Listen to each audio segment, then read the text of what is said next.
A British woman who was among 23 people killed in shootings at a museum in Tunis on Wednesday has been named as Sally Adie. Mrs Adie, 57, from Shropshire, was a much-loved daughter, wife, and mother, and her family are devastated by her loss, a close family friend said. 9 people have been arrested after the attack at the Bardo Museum.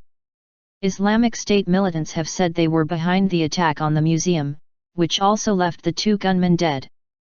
The victims included a Tunisian police officer and tourists from Japan, Italy, Colombia, Australia, Spain, France, and Poland. Cowardly terrorist attack.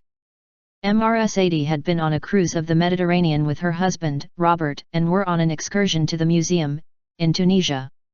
In a statement issued on behalf of the family, Julia Holden, a close friend and partner at Shakespeare's Solicitors, where Mr. Adie is also listed as a partner, said, "The family are devastated by her loss. They are also saddened for others who have lost people they love, and for those who have been hurt." Prime Minister David Cameron condemned the appalling and brutal attack and said the government was doing all it could to help Mrs Adie's family. Labour leader Ed Miliband said his thoughts and deep condolences were with Mrs Adie, calling the attack a despicable act of terrorism. UK Foreign Secretary Philip Hammond said Mrs Adie had died in the cowardly terrorist attack. The couple were among 79 UK passengers, as well as 10 from the Republic of Ireland, aboard the Splendida cruise ship, MSC Cruises said. The firm said it had suspended stops in Tunis.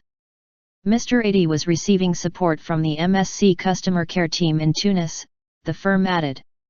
A neighbour of Mr. and Mrs Adie in Cainton, Shropshire, said the couple had made a last-minute decision to book tickets for the cruise. Terry Holmes, a neighbour and friend, told the BBC, "She was a very nice person, very homely. We are struggling with the news at this time." David Crawshaw, a neighbour for more than a decade, said the couple had 2 children, both in their early 20s, and were a fine, hard-working family. Extremist terror. Tunisian Prime Minister Habib Essed has said one of the 2 gunmen involved in the deadly attack was known to security services. Speaking to a French radio station, Mr. Essed said that while Yassine Labadie had been flagged up, nothing specific was known about him or whether he had any links to known militant groups. The other gunman has been named as Hatem Kaiknawi. Tunisia's culture minister, Latifa Lakhdar, told reporters that the museum would reopen to the public early next week. Mr. Cameron said the attack was the latest example of extremist terror. "We have to fight it with everything we have, whether that is taking the poison out of young minds here in Britain, whether it is working with intelligence, policing and security services in other countries around the world, dealing decisively in the areas of the world from which these problems come," he added. Of course the extremists, the terrorists hate democracy. They hate the idea that people should be able to choose their own government.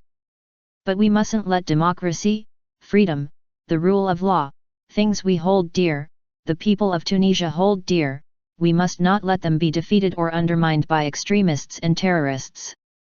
Mr. Hammond, who is in Nairobi, told the BBC British consular staff were helping Ms. Adie's family.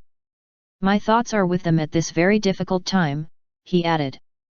The Tunisian people are rightly proud of their democratic transition. Cowardly attacks, such as the one we saw yesterday, must not be allowed to undermine what they have achieved. On Thursday, 3 people, 2 Spanish tourists and 1 Tunisian museum worker, were found at the museum after having hidden there overnight, police said.